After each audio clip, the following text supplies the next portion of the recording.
Hello, everyone. Welcome to a Monday edition of the Orange and Brown Talk podcast. Dan Labbe with Mary Kay Cabot. We are back from the Combine in Indianapolis here on Monday. There's a lot to get to. We will do a more traditional Hey Mary Kay edition of the podcast on Tuesday. So our tech subscribers who are listening, we will get to some questions for that tomorrow.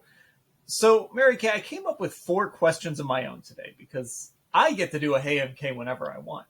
I have access. I have the line whenever I want. And I want to start here. So in your insider column, you were talking about Jessie Bates and John Johnson III. So before I get to my question, kind of fill us in a little bit on what you found out as you were kind of reporting out the end of the John Johnson era in Cleveland and the start of the Jessie Bates, or what, not the start, but Jessie Bates' interest, I'm getting ahead of myself, Jessie's potential interest in coming to Cleveland. Yeah, I mean, this could get interesting. It could get very interesting very, very soon.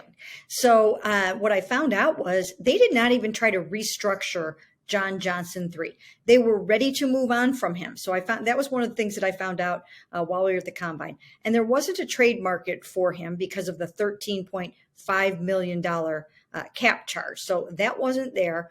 It's not like they went to him and said, hey, would you take 9 million instead of 13.5? That didn't happen. It was, they knew that they were moving on from him. And at the same time, I do believe that there is interest in Jessie Bates and that he is on the radar. And then I came to find out in just reporting it out a little bit that Jessie Bates would really like to be here, and play with Deshaun Watson.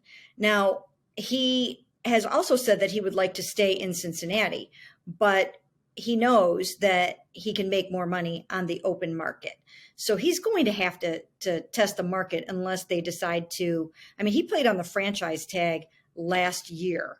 Unless they decided to franchise him again, which it doesn't seem likely, then he will hit the market, and I believe that the Browns will pursue him. And he would like to play with Deshaun Watson.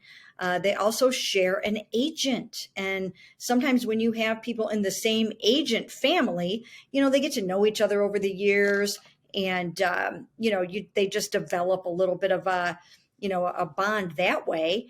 And so I think this is really something to keep an eye on as we move here into free agency and the pre-negotiating period that is beginning on Monday. And I think the Browns will either upgrade to Jessie Bates or someone else of that ilk, someone who is a Pro Bowl caliber safety.